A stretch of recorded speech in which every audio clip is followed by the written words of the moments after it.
Got it. So I think one thing that that often also comes up is recognizing that Warner Brothers Discovery does have an amazing slate of content and an IP library of IP that you can leverage. With perhaps one disadvantage that you may have is scale, right? So you have your competitors who may not be producing as high quality content, but they do have kind of okayish content that's introduced. There's something always new to watch. How do you solve that problem? Because you kind of need to have both, right? To make sure that you have custom client consumers who want to be on the platform, and what really drives that is the engagement. How do you solve for the engagement part of that equation? Well, scale is very important. And as we look at our business, the first thing we needed to do on our Max HBO product was rebuild the actual product itself, build an algorithm. But right now we're primarily U.S.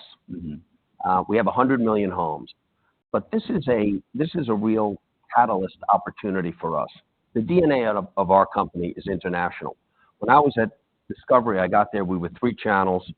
We grew it to about 14, but then we launched channels everywhere in the world. And then we launched sports around the world. And so we were in 185 countries. We're in every language. We have content that we produce or sports that we have in every country. And it's been very effective for us as a company. We're the #1 global company in the world. But we hadn't launched Max globally. You know, if you look at a lot of these services that have bigger scale than us, 2/3 of their subscribers come from outside the U.S. So in the last month, we launched in Latin America, and we just launched in Europe. The big kickoff will be, we have the Olympics in Europe, that you get all the Olympics. The only place to get all the Olympics will be Max, and then our product will roll out. And so I think the next 12 to 24 months for us is going to be very exciting because we got our product right. We have, I think, a really unique advantage in that we have local content in local language with libraries. We have the breadth of HBO and Max, and we have local sport. And we're bringing all of that now to Latin America and to Europe.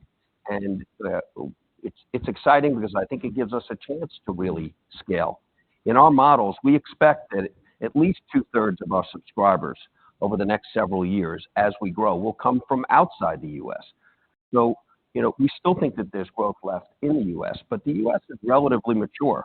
We can still grow subs, we can still grow ARPU, but the real growth engine for us is to be global.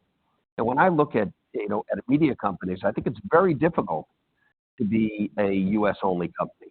The real success of Discovery was that we were global. And I think this next step for us, we're fully global on linear and free-to-air. Having a real service that people can access on all devices will be a big advantage to us, and I think a big growth engine for us.